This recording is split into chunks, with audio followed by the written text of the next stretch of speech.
할렐루야. 하나님은 살아계십니다. 그 살아계신 하나님께서 오늘 우리가 드리는 이 귀한 수요사경의 시간을 기쁨으로 받으십니다. 특별히 또 이 수요일 저녁 말씀과 기도를 사모함으로 우리 이곳 가운데 나오신 우리 성도님들을 환영하고 축복합니다.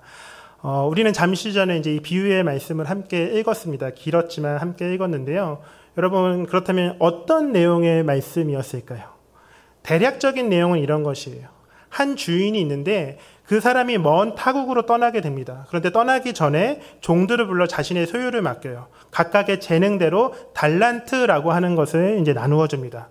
그런데 3명에게 나눠주는데 한 명에게는 5달란트, 한 명에게는 2달란트, 한 명에게는 1달란트를 맡기고 이제 그들에게 자신의 소유를 맡기고 떠나게 되는 것이죠. 그리고 시간이 한참 지난 후에 오랜 후에 주인은 다시 돌아왔고 그 오래전에 맡겼던 그 달란트를 결산하게 됩니다. 그런데 5달란트를 받은 종은 거기서 5달란트를 더해서 10달란트를 남겼기에 주인에게 착하고 충성된 종이라고 칭찬을 듣고 또 2달란트를 받았던 종도 2달란트를 더해서 총 4달란트를 남겼고 역시 주인에게 칭찬을 받게 됩니다. 이제 마지막 1달란트를 받았던 종이 등장하는데요. 그런데 이 1달란트 받은 종은 그 주인이 이제 굳은 사람, 여기서 굳은 사람이라는 것은 굴복하지 않은 거친 사람이라는 의미인데 주인을 그런 굳은 사람으로 여기고 그 주인을 두려워하여 그 돈으로 아무것도 하지 않고 땅에 묻었다가 그 1달란트를 그대로 가지고 왔습니다. 그렇게 주인은 달란트를 전혀 사용하지 않고 그대로 가져온 그 3번째 종에게 칭찬이 아닌 악하고 게으른 종이라고 꾸짖은 후에 어두운 데로 그를 이제 내쫓아 버리죠. 이것이 우리가 함께 읽었던 이 달란트 비유의 대략적인 내용입니다. 아마 이 자리에 함께하고 계신 우리 성도님들은요, 이 달란트 비유를 처음 들어보신 분은 아마 없으실 거예요. 아주 이제 예수님의 유명한 비유의 말씀 중에 하나이죠. 그렇다면 여러분들은 지금까지 이 달란트 비유를 어떻게 이해하고 계셨습니까? 많은 분들은요, 이 달란트 비유를 이렇게 이해하시는 분들이 계세요. 이제 영어로 달란트가 탤런트잖아요. 그리고 번역하면 그 탤런트는 이제 재능, 재주라고 이렇게 해석을 할 수 있잖아요. 그러다 보니 보편적으로 이 비유의 말씀을 하나님께서 우리에게 주신 그 달란트, 즉 자신에게 주신 재능과 재주를 낭비하지 말고 잘 활용해야 한다라는 뜻으로 해석하는 사람들이 있습니다. 그래서 다른 사람들보다 나의 재능이 조금 적게 주어졌다라고 해서 아무런 도전을 하지 않고 그저 그것을 잃을까 하여 두려워하여 땅에다가 1달란트를 파묻고 악하고 게으른 종처럼 사는 것이 아니라 반대로 그 5달란트를 또 5달란트를 남긴 그 종처럼 하나님께서 자신에게 주신 재능을 열심히 잘 사용하여서 전도도 열심히 하고 봉사도 열심히 해서 그렇게 착하고 충성된 종이 되어야 한다. 그렇게 그런 하나님의 백성된 삶을 살아야 한다라고 이 말씀을 이해하는 분들도 계십니다. 다시 말해 하나님께서 우리에게 탤런트, 재능을 주셨는데 이 재능을 잘 사용하면 칭찬받고 반대로 잘 사용하지 못하면 큰일 난다라고 이 비유의 말씀을 그렇게 해석하고 이해하시는 분들이 계시다는 것이죠. 그렇다면 여러분은 어떻게 생각하세요? 예수님께서 이런 의도를 가지고 이 비유의 말씀을 선포하셨을까요? 이런 해석도요, 충분히 의미가 있고 우리에게 이제 신앙에 도움을 주는 메시지라고 저도 생각을 합니다. 당연히 우리는 하나님의 백성으로서, 하나님의 자녀로서 하나님께서 우리에게 주신 그 재능을 썩히는 것이 아니라 열심히 충성되이 잘 사용하여서 그 하나님 나라의 의미 있는 가치 있는 일들을 당연히 우리의 인생 가운데 행해야 하는 것이죠. 그런데요, 여러분, 이 본문을요, 만약에 우리가 그렇게 이해하고 해석한다면 한 가지 큰 문제가 발생하게 됩니다. 그것이 무엇이냐면 분명 이제 본문 30절의 말씀을 보면요, 1달란트 받은 종, 아무것도 하지 않고 그 1달란트를 땅에 묻었던 그 종은 어두운 데로 쫓겨진다라고, 거기서 슬피 우며 이를 간다라고 예수님께서 말씀하셨는데 이 말씀의 뜻은 결국 무엇이냐면 그 1달란트 받은 자는 구원을 받지 못하고 지옥의 영원한 형벌을 받게 된다는 의미가 됩니다.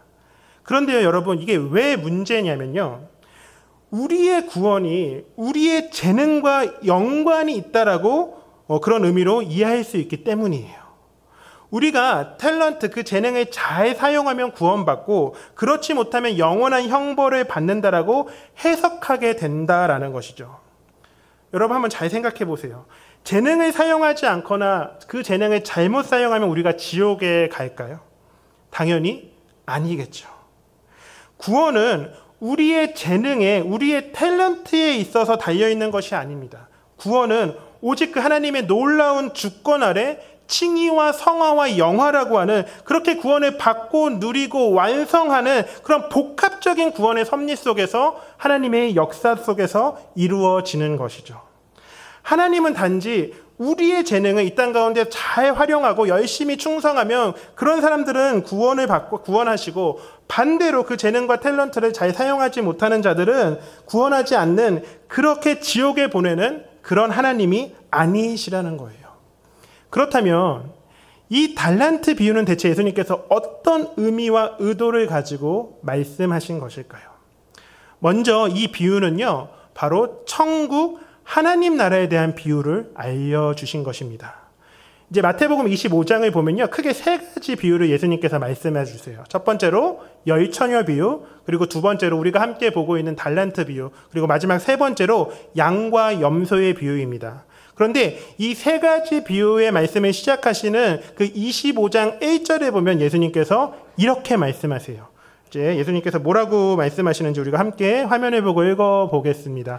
우리 25장 1절의 말씀인데요, 우리 함께 읽습니다. 시작. 그때의 천국은 마치 등을 들고 신랑을 맞으러 나간 열처녀와 같다 하리니. 여기 아주 중요한 표현이 나오죠.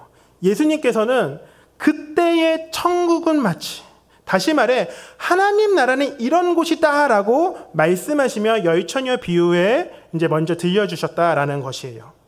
자, 열처녀 비유 아마 우리 성도님들도 많이 들어보셨을 텐데요, 대략적인 내용은 이런 것입니다. 신랑을 맞으러 나간 10명의 여인, 10명의 처녀가 있었어요. 그런데 성경을 보면 10명 중에 5명은 미련하다고, 또 나머지 5명은 슬기롭다라고 나옵니다. 그런데 여기서 미련하고 슬기로움의 차이는 다른 것이 아니라 그들이 기름을 준비함에 있었습니다. 슬기로운 5 여인은 신랑이 언제 올지 몰라 넉넉하게 기름을 잘 준비하였고, 미련한 5 여인은 기름을 준비하지 않았죠. 그런데 문제는 신랑이 전혀 예상하지 못할 때에 나타났다라는 거예요. 그래서 10명의 여인 모두 신랑이 더디움을 알고 터 졸며 자고 있었지만, 슬기로운 5 여인은 기름을 준비한 덕분에 신랑과 함께 혼인잔치에 들어갔습니다. 그러나 설마 지금 오겠어? 라고 하며 기름을 준비하지 않았던 미련한 5 여인은 혼인잔치에 들어가지 못하죠. 이것이 이제 열처녀 비유의 내용입니다. 그리고 이어지는 바로 달란트 비유가 나오고요, 그 달란트 비유 다음으로 마지막 세 번째로 양과 염소의 비유를 예수님께서 말씀하세요. 그 내용도 좀 짧게 말씀드리면 이런 것이죠. 주님이 다시 오실 그날에요, 모든 민족을 모은 후에 그 목자가 양과 염소를 구분하듯 사람들을 구분하신다는 거예요. 그래서 양은 오른편에, 염소는 왼편에 둔 후에 오른편에 있는 자들에게는 이제 칭찬과 축복을, 왼편에 있는 자들에게는 책망과 저주를 내리십니다. 그런데 그 칭찬과 책망의 기준은 아주 간단해요. 그것이 무엇이냐면, 주님께서 인자가 굶주리고 헐벗고 나그네를 뗄 때에 그 주님을 영접한 사람들은 칭찬을 받는 것이고, 영접하지 않고 돌려보낸 자들에게는 책망을 내리신다라는 거예요. 그런데 말씀을 잘 보면 재미있는 것이요, 칭찬을 받은 사람들도 반대로 책망을 받은 사람들도요, 자신이 언제 그 주님을 영접했는지, 자신이 언제 반대로 그 주님을 돌아보지 않았는지를 그 사람들조차 알지 못했다라는 것입니다. 그런데 그도 그럴 것이, 본문을 잘 이제 이어지는 양과 염소의 비유를 잘 보면 주님께서는 이렇게 말씀하세요. 지극히 작은 자에게 한 것이 곧 나에게 한 것이라고 말씀하시거든요. 다시 말해 주님께서 지극히 작은 자를 영접한 것이 곧 나를 영접한 것이고, 지극히 작은 자를 돌보지 않은 것이 나를 돌보지 않은 것이라고 말씀하십니다. 자, 이처럼 작은 자를 돌보지 않는 자들은 영원한 형벌에, 또 작은 자를 돌본 자는 영원한 생명, 그 영생에 들어갈 것이라고 말씀하시며 바로 이 마태복음 25장의 그 세 가지 비유의 말씀을 마치십니다. 말씀을 끝내세요. 결국 예수님께서는요, 그때의 천국, 바로 하나님 나라는 어떤 곳인지를 우리에게 알려주시기 위해서요, 이 세 가지 비유인 열처녀 비유, 달란트 비유, 양과 염소 비유를 통해 주님께서는 말씀하셨다라는 것이죠. 자, 우리가 사실 이 세 가지 비유를 각각 따로따로 보면요, 뭔가 다 다른 이야기인 것 같지만 결국 예수님께서 그 하나님 나라를 알려주시기 위한 의도와 또 그런 의미를 가지고 하나의 큰 맥락 속에서 비유로 말씀해 주셨다라는 것입니다. 그렇기에 우리가 이 달란트 비유를요, 그저 주님께서 우리에게 주신 재능을 그저 잘 발휘해야 한다, 그렇게 충성된 종이 되어야 한다라고 해석하기에는 많은 아쉬움이 있다라는 것입니다. 그리고 우리가 이 비유를 바르게 이해하기 위해서는요, 예수님께서 왜 이 비유를 말씀하셨는지를 우리가 좀 눈여겨볼 필요가 있습니다. 이제 마태복음 25장의 세 가지 비유의 말씀은 앞장인 24장에 기록된 제자들의 질문에 대한 이제 답으로서 예수님께서 해주신 말씀이에요. 자, 바로 앞장인 24장 3절을 보면 이런 말씀이 있는데, 또 우리 화면에 보고 함께 읽어보도록 하겠습니다. 우리 마태복음 24장 3절의 말씀 함께 읽습니다. 시작. 조용히 와서 이르되 우리에게 이르소서, 어느 때에 이런 일이 있겠사오며 또 주의 임재하심과 세상 끝에는 무슨 징조가 있사오리이까. 여러분, 이 질문에, 이 제자들의 질문의 주제가 무엇일까요? 바로 마지막 때 종말과 재림입니다. 예수님의 제자들은요, 언제 이 세상이 종말하는지, 언제 예수님께서 다시 재림하시는지, 다시 오시는지 굉장히 궁금했을 것입니다. 우리들도 마찬가지죠. 여러분, 궁금하지 않으세요? 안 궁금하세요? 저는요, 예수님께서 언제 다시 오실지, 그리고 이 땅은 언제 종말하게 될지 그때가 굉장히 궁금합니다. 그런데 이러한 제자들의 질문, 나아가 오늘날 우리들의 질문에 예수님께서 답을 해주세요. 근데 그 내용이 어디냐면 바로 마태복음 24장과 25장에 기록되어져 있는 내용들입니다. 이 질문에 대한 답을 아주 길게 우리에게 말씀해 주셨다는 거예요. 그래서 마태복음 24장, 25장을 보면요, 그때, 그날에라는 단어가 계속해서 반복하여 등장하게 됩니다. 이처럼 마태복음 24장, 25장에 기록된 모든 설명들, 또 모든 비유들의 핵심은 바로 주님께서 분명 다시 오실 것이다, 그 사실을 믿고 예수님의 재림을 기다리며 그에 합당한 생활을 해야 한다는 것이 바로 마태복음 24장과 25장의 주제가 되는 것입니다. 자, 마태복음 이제 24장 48절, 49절에 또 주님께서 이렇게 말씀하셨어요. 이건 제가 읽어드리도록 하겠습니다. 만일 그 악한 종이 마음에 생각하기를 주인이 더디 오리라 하여 동료들을 때리며 술 친구들과 더불어 먹고 마시게 되면.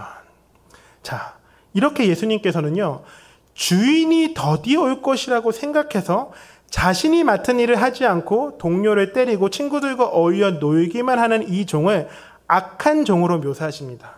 왜냐하면 그 주인이 돌아올 것을 그는 믿지 않고 자신이 곧 주인인 것처럼 행동하며 살았기 때문이죠.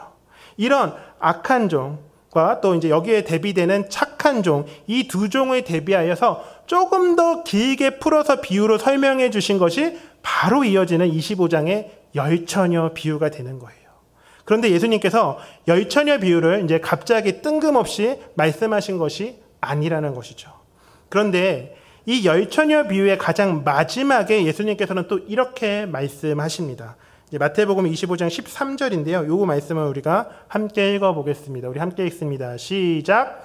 그런즉 깨어 있으라, 너희는 그 날과 그 때를 알지 못하느니라.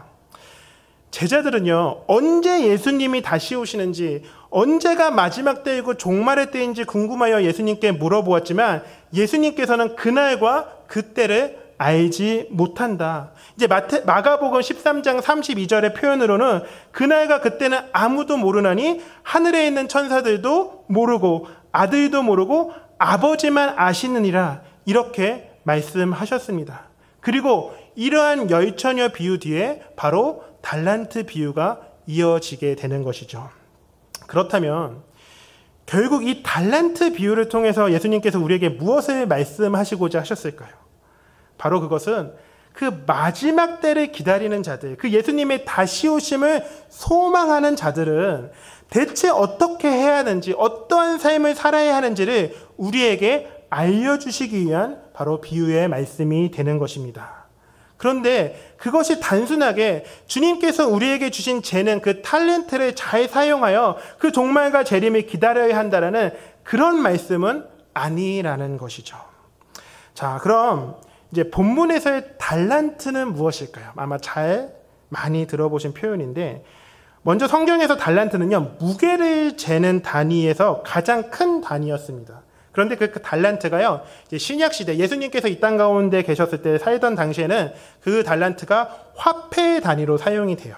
그런데 이 달란트가요, 어마어마한 가치의 화폐 단위였습니다. 이제 당시에 한 달란트가 이제 6천 데나리온이었는데요. 많은 성경학자들이요, 한 달란트가 그 노동자들의 무려 20년치 봉급에 해당하는 금액이라고 이제 추정을 하더라고요. 혹시 기억하실지 모르겠는데요. 한 데나리온이 오늘날 우리로 치면 얼마 정도 가치였다라고 예전에 한번 말씀드렸는데 기억하실지 모르겠습니다. 한 데나리온은 당시에 군인 내지 일꾼의 하루의 일당이었습니다. 이제 오늘날로 치면 약 한 15만 원에서 20만 원 정도에 해당하는 금액이라고 볼 수 있는 것이죠. 그럼 한 달란트는 얼마일까요? 제가 한번 단순하게 계산했을 때도요, 무려 9억에서 12억 정도가 되는 큰 금액이 되는 것입니다. 제가요, 예전에 주일학교 시절에 매년 개근상을 받았어요. 그래서 주일날 교회에 이제 안 빠진 거죠. 그리고 뿐만 아니라 성가대도 잘 섬기고 분반 공부, 숙제도 잘하고 때로는 전도도 하고 그렇게 열심히 교회에 다녔습니다. 여러분, 왜 그랬을까요? 왜 그랬을까요? 그 초등학생이었던 제가 막 신앙이 좋아서 그랬을까요? 아닙니다. 저는요, 달란트를 많이 모으고 싶어서 그랬어요. 달란트.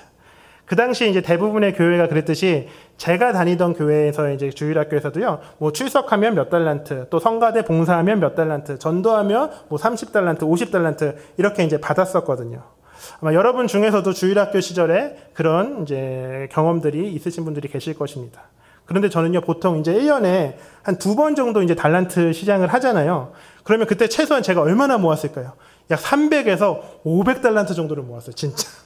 그런데 제가 그때는 몰랐습니다. 이 달란트가 얼마나 큰 가치인지를.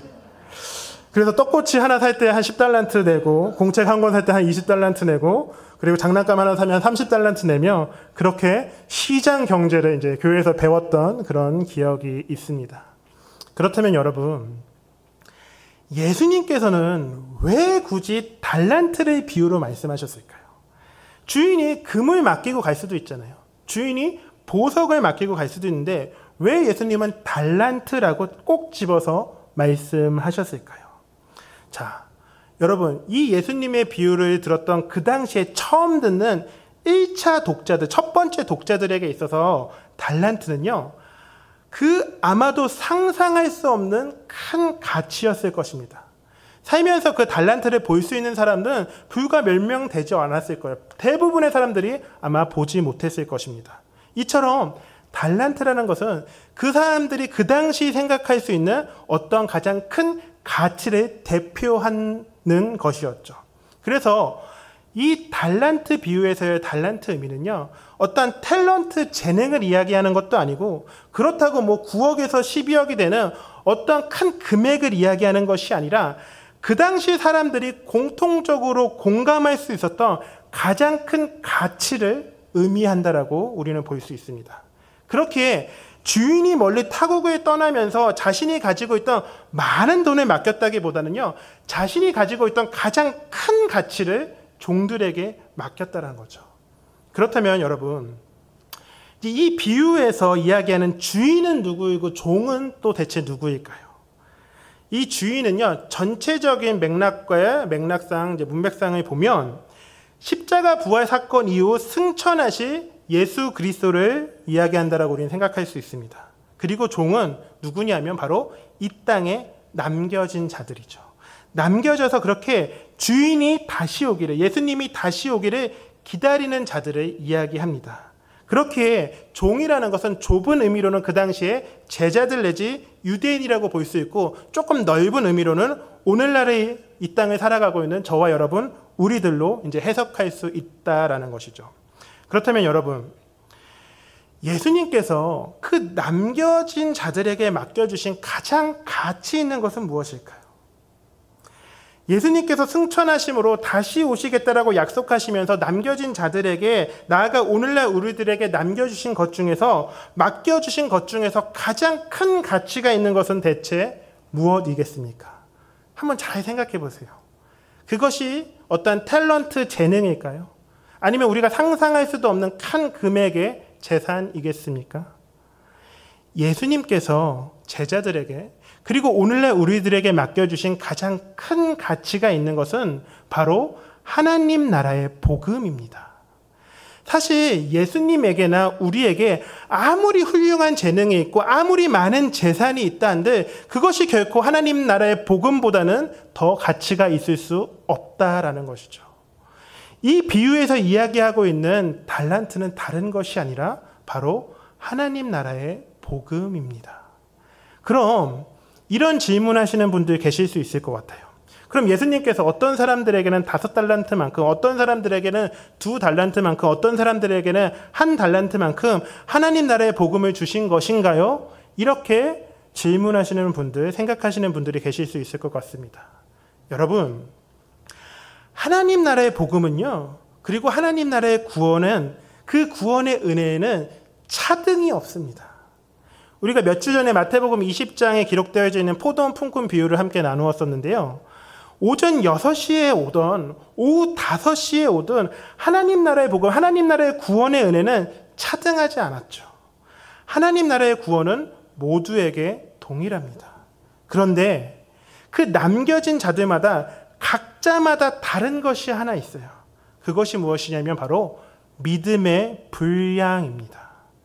오늘 본문 15절을 보면요, 각각 그 재능대로라고 기록되어져 있습니다. 각각 그 재능대로. 이제 한글 성경에 재능이라고 되어 있다 보니 우리가 이 재능의 탤런트로 오해해서 이해하는데요. 헬라어 성경에서는 이 재능은 디나미스라는 이제 헬라어 단어를 번역한 것입니다. 그런데 그 디나미스는 재능이라는 의미보다는 힘, 세력, 역량, 가능성, 잠재력, 동력, 이런 의미로 더 많이 사용되어지는 단어입니다. 다시 말해, 남겨진 자들, 그렇게 다시 오실 예수님을 기다리던 자들 중에 각자의 믿음의 분량과 역량이, 그리고 가능성과 잠재력에 그런 차이가 있었다라는 거예요. 여러분, 여기서 헷갈리시면 안 됩니다. 하나님 나라의 복음의 가치는요, 누구에게나 다 똑같은 것입니다. 그런데 그 복음을 받은 자들의 믿음의 분량과 역량은 각자마다 차이가 있다라는 거예요. 단순하게 생각했을 때 오늘 이 자리에 함께한 우리들도 다 동일한 복음, 그 동일한 하나님의 말씀, 성경을 통하여 믿음을 가지고 믿음을 읽고 듣지만 그것을 받아들이고 또 그것을 삶으로 그렇게 적용해내는 것은요, 모두가 다 다릅니다. 이것은 누가 더 많고 적고 높고 낮음의 차이가 아니라 다름의 차이가 있다는 거예요. 그런데 이 비유의 말씀을 보면 예수님께서는 그 믿음의 분량의 차이를 가지고 그들을 평가하지 않습니다. 그 남겨진 자들을 차별하지 않으세요. 우리는 사실 이 말씀을 얼핏 보면 5달란트 받아서 5달란트 남긴 종들은 더 많이 칭찬받고 2달란트 받아서 2달란트 남긴 종들은 조금 덜 칭찬받고 1달란트 받아서 그냥 땅에 묻었던 그 종은 저주를 받았다라고 생각하지만 그것이 아닙니다. 오늘 본문 21절과 23절의 말씀을 보면요, 5달란트를 남겼던 2달란트를 남겼던 예수님께서는 이렇게 말씀하세요. 잘하였도다 착하고 충성된 종아, 너가 적은 일에 충성하였으면 내가 많은 것을 너에게 맡기려니 너의 주인의 즐거움에 참여할지어다 라고 동일하게 말씀하십니다. 우리는 이 달란트 비유를 볼 때 5, 2, 1 이렇게 달란트를 받은 종을 이렇게 세 부류로, 이런 세 부류의 사람이 있다라고 우리가 그렇게 이해하고 읽는 경우가 있지만 사실 이 말씀을 잘 보면요, 달란트 비유는 그 주인의 부탁, 즉 하나님 나라의 복음에 대한 태도에 있어서 적극적인 자와 소극적인 자, 이렇게 두 부류의 사람만 있는 것입니다. 이것은 앞에 나오는 이제 열처녀 비유나 뒤에 이어지는 양과 염소의 비유도 동일하죠. 미련한 5처녀, 슬기로운 5처녀, 양과 같은 자, 염소와 같은 자. 이 비유들은 모두요, 두 부류로 구분하여 그 남겨진 자들을 우리에게 알려주고 이야기하고 있는 것입니다. 그렇게 우리는 내가 몇 달란트를 가지고 있느냐에 관심이 있지만, 사실 우리가 5달란트의 분량이 있던, 2달란트의 분량이 있던, 1달란트의 분량이 있던, 그것은 주님 보시기에는 전혀 중요한 것이 아니에요. 주님의 관심은 그 하나님 나라의 복음이라는 그 달란트를 우리가 얼마나 하나님 앞에서 하나님을 신뢰함으로 그것을 우리의 삶 속에서 나타내고 있느냐, 아니면 반대로 나타내지 못하고 있느냐에, 거기에 하나님의 관심이 있다라는 것이죠. 그렇다면 그 한 달란트를 받은 사람이 그 이제 어두운 데로 내쫓기고 영벌을 받은 이유는 대체 무엇일까요? 왜 예수님은 그를 악하고 게으른 종이라고 말씀하셨을까요?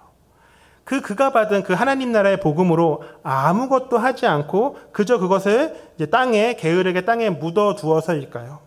그것도 맞지만 조금 더 자세히 살펴보면 그는 그 주인이 어떤 사람인지를 알지 못했기 때문입니다.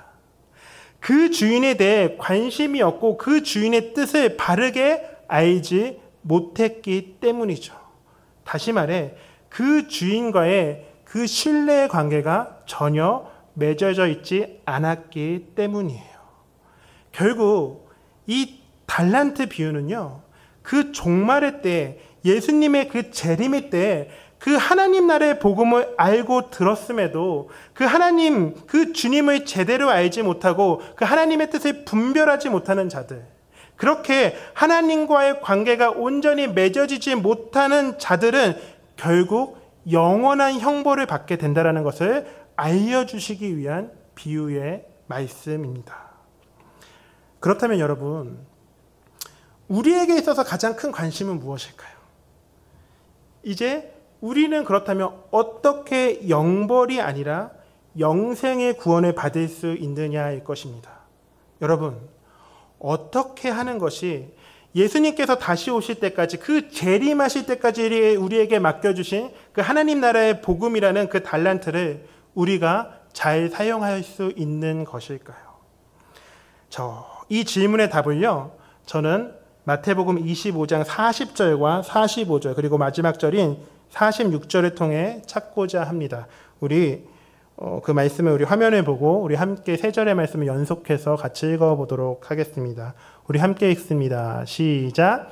임금이 대답하여 이르시되 내가 진실로 너희에게 이르노니 너희가 여기 내 형제 중에 지극히 작은 자 하나에게 한 것이 곧 내게 한 것이라 하시고, 이에 임금이 대답하여 이르시되 내가 진실로 너희에게 이르노니 이 지극히 작은 자 하나에게 하지 아니한 것이 곧 내게 하지 아니한 것이라 하시니라. 그들은 영벌에 의인들은 영생에 들어가리라 하시니라. 아멘. 우리 사랑하는 성도님 여러분, 주님께서는요, 구약의 역사와 말씀을 통하여서도, 그리고 신약의 역사와 말씀을 통하여서도요, 우리에게 말씀하시고 원하시고 요구하시는 것은 사실 다르지 않습니다. 항상 동일했어요. 그것이 무엇일까요? 바로 하나님을 사랑하고 이웃을 사랑하는 것이죠. 결국 이 말씀들을 통해서 예수님께서도 이 종말의 때에 다시 오실 그 예수님을 기다리며 그 하나님 나라의 복음이라는 그 달란트를 받은 자들이 이 땅을 살아가며 행해야 할 것은 결국 하나님을 사랑하는 것처럼 이웃을 사랑하는 것입니다. 그렇게 약한 자들, 작은 자들을 사랑하는 것이라고 분명히 예수님께서는 말씀하셨다는 거죠. 하나님을 사랑하고 하나님을 예배하는 것과 이웃을 사랑하고 이웃을 섬기는 것이 결코 별개가 아닌 하나이며, 그것이 곧 너의 주인이 즐거움에 참여하게 되는 것이며, 그것이 곧 하나님 나라 영생에 들어가는 그 복음의 비밀이라고 주님께서는 이 25장의 이 세 가지 비유를 통하여서 우리에게 말씀해 주셨습니다. 우리 사랑하는 성도님 여러분, 우리는요, 그 누구도 예수님께서 언제 다시 오실지, 그러므로 이 땅 가운데 언제 종말이 임할지 아무도 모릅니다. 혹시 이 자리에 계신 분들 중에 아시는 분 계세요? 아시는 분 계시면 한번 손 한번 들어봐 주세요. 예. 제가 그분은 이단으로 신고할 겁니다. 여러분, 그것은요, 오직 하나님만 아시죠. 그런데 중요한 것은요, 무엇이냐면 그날은 반드시 온다는 것입니다. 그날이 오늘 밤일 수도 있고 아니면 우리 생전에 그날을 직접적으로 경험하지 못할 수도 분명 있을 것입니다.